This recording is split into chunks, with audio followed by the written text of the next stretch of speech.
Illinois Stories is brought to you by the Corporation for Public Broadcasting and by the support of viewers like you. Thank you.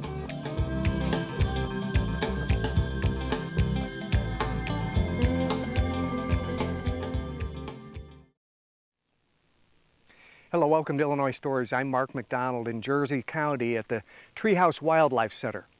Adele Moore has been helping animals for 40 years.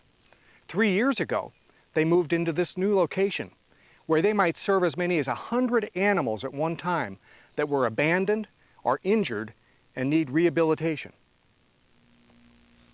Okay, Adele, let's secure this door behind us so that we don't have any problem with the foxes getting out. Okay. All right. And what's this handsome red fox's name? The red fox's name is Chuckles, and we named her Chuckles because she sometimes makes a laughing sound, kind of like a chuckling sound. So she's gorgeous. Yeah, she is. We've had her quite a long time. Yeah, and you say we were being so quiet and slow because you say she can get alarmed and get pretty shy, I guess, if Yes. people are around, huh? Mm-hmm. Yeah, but she's just very comfortable right now. Right now. And she's one of your residents. She's a permanent resident. And that means that you will not be able to release her in the wild. Right. Why is that? She has some neurological damage. I believe this is one that a dog brought up to someone, and when it was small and had some problems. And over in the left corner, she's got a roommate, doesn't she? Yes, a roommate is a gray fox. Mm-hmm. And he's not too alarmed very either. uninterested in this whole process. This is one that was in the den on the river road, and someone bicycling nearby smelled something bad and went to check it out, and the mother was dead nearby, and the littermate was dead as well. And this one sustained also some neurological damage. Okay. They're roommates, they get along great. And gray, so anybody that thought that gray and red foxes could not get along, these guys are best buds. It's not so, huh? Right. And so do they have this? This looks like a double impoundment. They've got the run of the place. Right. They've got the all right. And they're here for life. This is their permanent home. This is it. And some people like to just come out and see them. Don't Exactly, because you don't get to see them very often, especially the gray fox.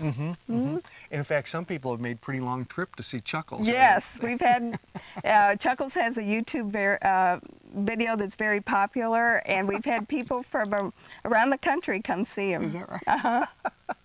Well, Chuckles, it's a pleasure. Adele, right next door to the foxes, you have another caged area where you have coyotes, and I guess this is the male? This is the male. Okay. This is Trickster, and then the female is Zuni. And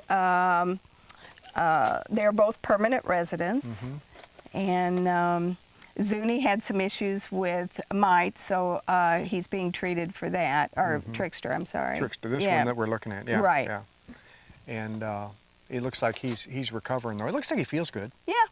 Yep, he feels pretty good. And then over next door, we may not get a good look at her, but she's right just to the right of Trickster. That's Zuni. She's hiding behind the wires, so we can't hardly see her. But in that same enclosure, you recently had some orphans that you released, huh?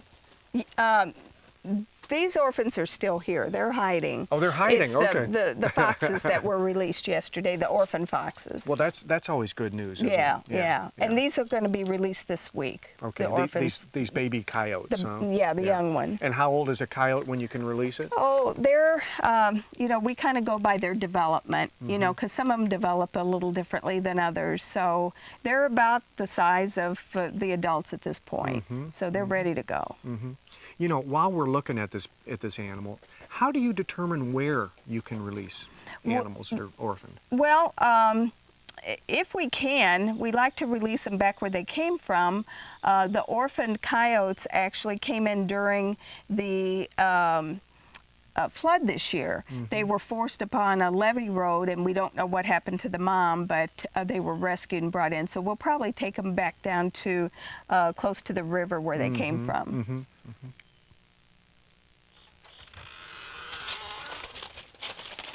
Okay.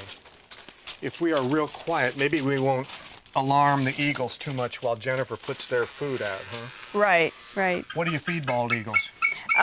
Fish.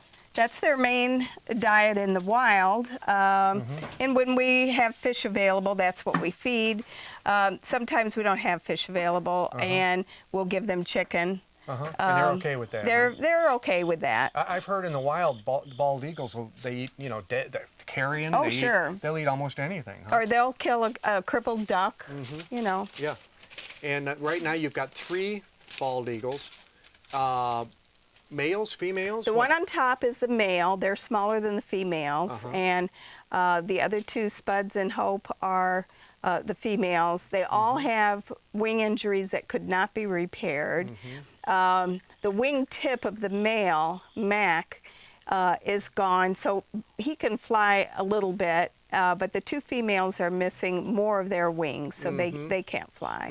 How do they all get along? I mean, could you put a number of bald eagles in here and they would just be fine together? Well, there's a pecking order, and you know, as with a lot of fowl, Hope, who was shot in the wing up in Jacksonville, Illinois, or north of Jacksonville. She's kind of the bully of the group, I guess. Yeah, well, I noticed that they were fighting a little bit. They don't always get along, but they coexist in here, and like you say, as long as they understand what the pecking order is, everything's well. Right. And you use these fellas, guys and gals, in educational programs, I guess? No, these are just display birds. Just display birds. Okay, so so when you have your bald eagle days around the river in the wintertime, people can see them if they want exactly. to. Exactly. Neat.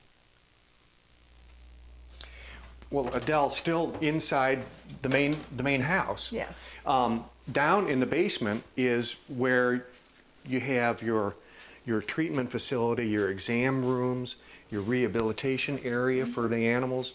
And this first room that you come to is particularly interesting because, unfortunately, great horned owls have a variety of problems, especially right now, it seems like. Right. We're getting in quite a few great horned owls that we suspect strongly that they have West Nile virus. And sometimes that prohibits them from their normal way of hunting. And a couple of these birds as well were hit by cars. Is that common for owls to be hit by cars? It's common for owls and hawks to be hit by cars. Yes. I'll be darned. Now, it's the one we're looking at now. He may have been the car injury because it looks like his left eye has been closed or injured in some way. Right. Right. Now, will these animals be able to be returned to the wild? The one with the one eye, no, and we used her this year as one of our foster parents to take care of orphaned great horned owls, so she helped raise them. Terrific. Yeah, and that way they don't become imprinted on us. And these others that may have the West Nile, if they recover here, then they have a good chance of making it back out. Right. And we just have to give them supportive care and see what happens. Yeah, nurse them back. Right. Well, Adele, fishermen for the most part are pretty good conservationists, and they're pretty conscious of wildlife and everything. But there are those who leave their equipment out, fishing line, which is really a problem for shorebirds. It is a problem for shorebirds as well as raptors. We've had both types of birds get tangled up in fishing line, fishing hooks caught in them, and it's pretty deadly for them. What about this blue heron here? This heron was brought from Carlisle Lake, and it had a hook in its leg, and then fishing line wrapped around both legs so he couldn't walk. And he got very thin. I don't think he'd been there long, but they get thin very quickly. And so we're going to fatten him up and send him on his way. And his legs are okay now? Yes. Okay, so they've healed up and he just needs a little more weight and then he's good to go. Right. Terrific. I guess in the spring and the fall, you get a lot of these little squirrels, don't you? Yes, we get, they have 2 litters a year, so we get quite a few people bring in that are orphaned or the trees cut down, whatever. Yeah. And then they have 2 litters a year, so this is really the last busy time you'll have this year anyway, right? And then in the spring you can expect some more. Right. Yeah, and there's never a shortage of squirrels. No. And not too many people probably want them let loose in their yard either. No. And this is like a quarantine room, I guess, and a special room for really sick ones, huh? Yes, that's our isolation room, and we have a young fox in here that has mange, and they get mange quite often, so it's very treatable, and we have good thoughts about good disposition on that one. Yeah, okay. Well, she sure is pretty. and if all goes well, she'll be, we need to make sure that bird is secure. All right, thank you.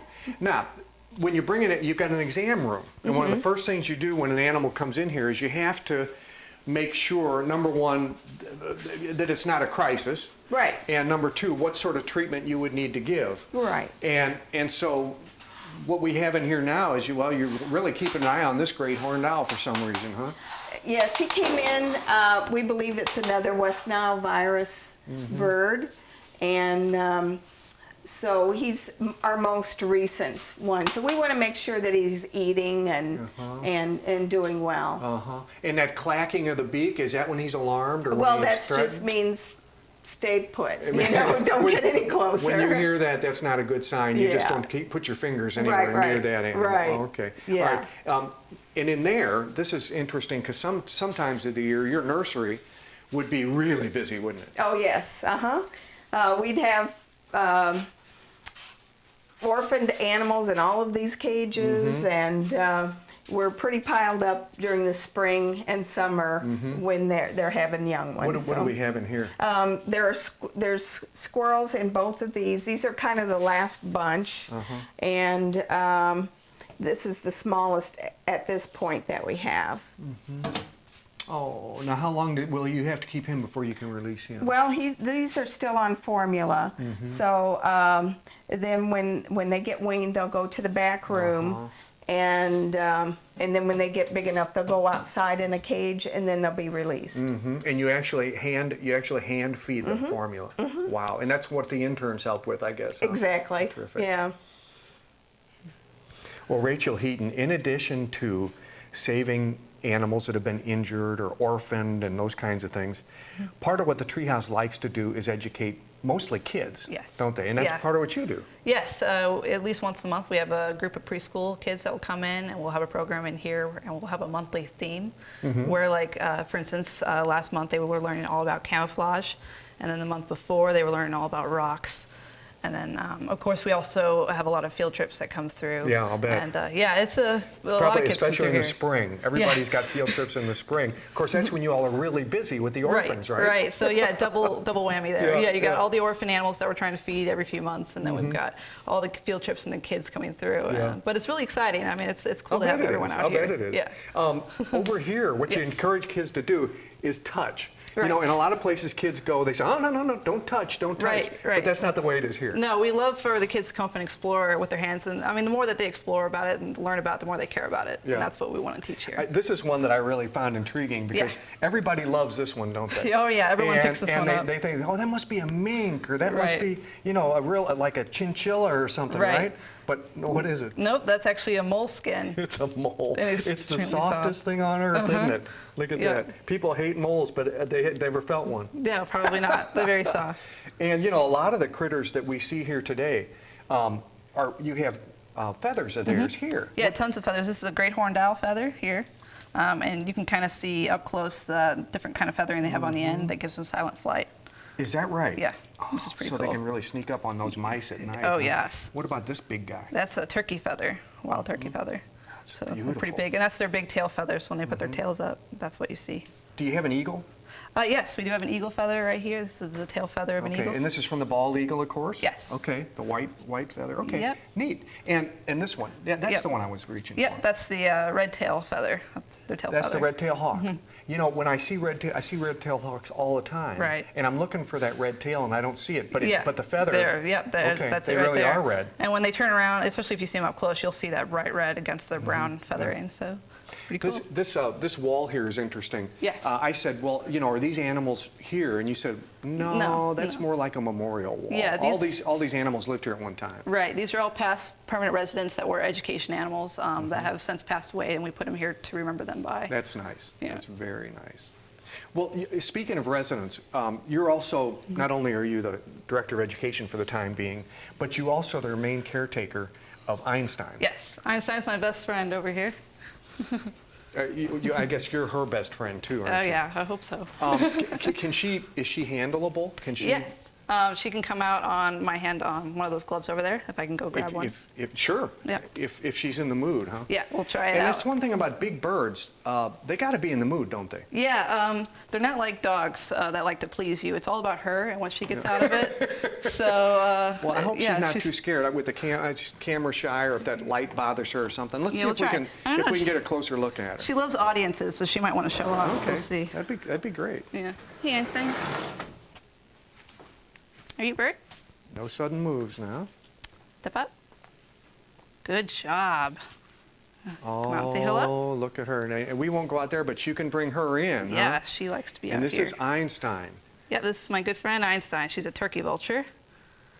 And is she going to be returned to the wild ever? Oh no, she's since she's human imprinted, it means that she thinks she's a person. Is that right? So she would be bait out there, wouldn't Right. she? Or she would try to walk into Walmart and start shopping for shoes. Well, and, she's such a good girl. Is she smart? Oh, very smart. That's why her name is Einstein. In fact, she learned some of her commands in 1 hour, which would have taken a parrot a couple of weeks at least. No kidding. Yeah, so she's extremely intelligent and very ornery. And she'll stay in this enclosure her whole life, I guess, huh? Yeah, This most will of be the her time. life. Yeah. And if I put my hand closer, she'd peck it, wouldn't she? Oh yeah, she'll explore with her mouth anyway. Okay. That's how they explore the world, is with their mouth, and she would accidentally cut you up. Yeah. Hey, girl.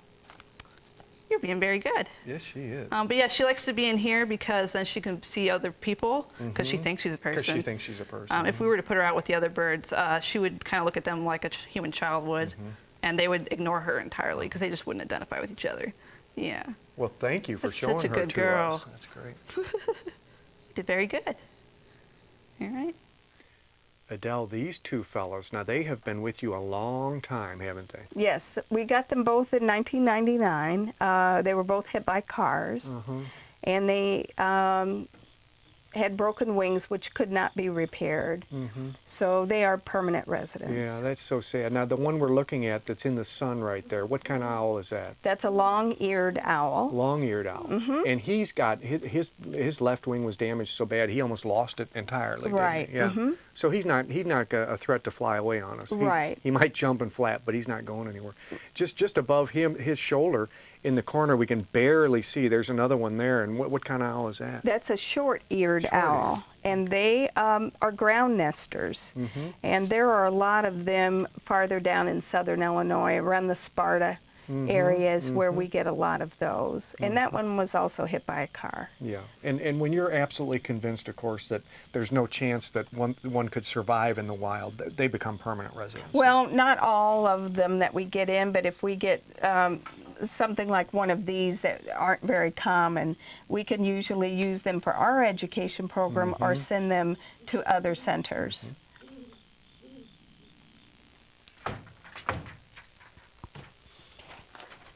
Well, Adele, I guess we're gonna see how friendly hawks and owls can be when they're in cages right next to each other. Right. But they do seem to do okay as long as they don't have direct contact, I guess. Right. They have their personal space just like we do, and you know, if you get a little close, then they'll get a little panicked. But these are used to being around people because they've been in captivity for quite some time in some cases. This is what species are we This looking is a at? red-shouldered hawk. Red-shouldered. Okay, we hear about red-tailed hawks all the time, all over Illinois, but they're red-shouldered hawks.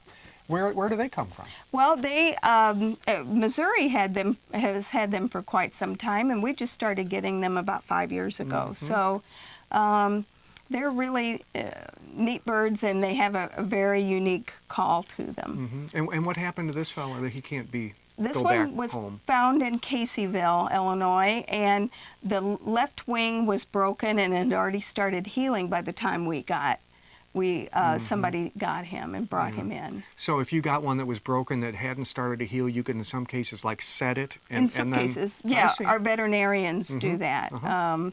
We have veterinarians that donate their time. That's wonderful. Yeah. Okay, Adele, we're very careful here because this is a flight cage, and we got to get that door closed behind us, don't we? Right. Make sure they don't get out. I asked you to bring me to a rehab cage, and that's what this is. You've got owls in here that are just about ready to be set back into the wild. Right. And in here, you want to make sure that they're able to do what they need to do in the wild. Yes. So you give them flight space. Huh? Right, right. What are we, it looks like, I think I see great horned owls. What are we? There are 4 of them. They're all great horns. They're all great horns. I think there's a couple of them in here that were orphaned this year, and then a couple of them were injured. So we have to make sure that they can all fly. Well, let's see. If I walk toward them a little bit, I'll bet one of them does fly. I'm not going to try to alarm them, but I just want to see what might happen. Okay. Well, that one looks like he's okay. Yeah, they're all they just need, their bones and muscles all worked out, and especially if they've been inside for a while. Yeah. So it's interesting too, because now you just did release one from this cage next door to the wild, and before you do that, you'll actually put mice in the cage, hide them under leaves and stuff to make sure that they can do what they need to do. Exactly. So these guys will actually have to feed themselves before they can go out. Right. We do that for orphans because they've never done that before, and they don't have the parents as their backup. And then for the injured ones, if they have maybe some eye problems or hearing problems, we want to make sure that those are all okay as well.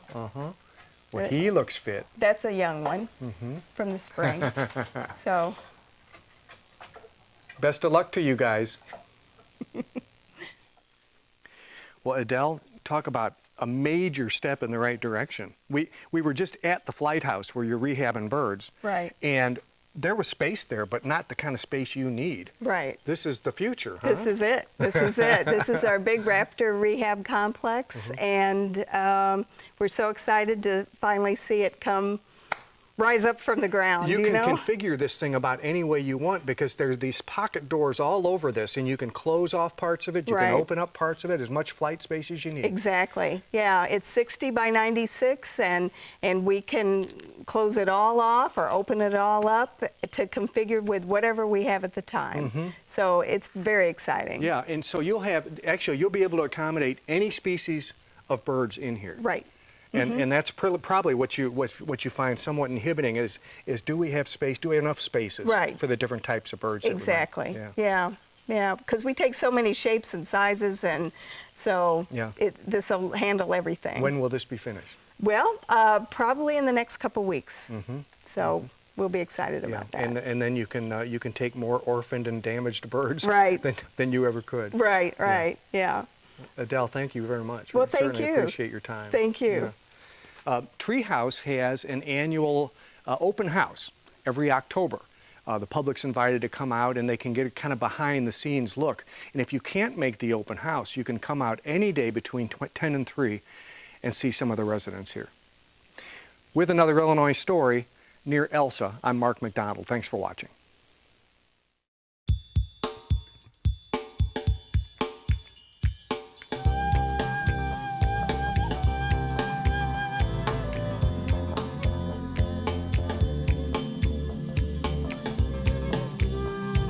Illinois Stories is brought to you by the Corporation for Public Broadcasting and by the support of viewers like you. Thank you.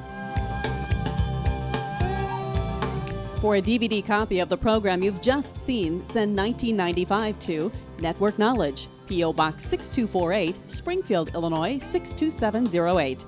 Be sure to include the program name, subject, and when the program aired. You can also order with your credit card by calling 800-232-3605.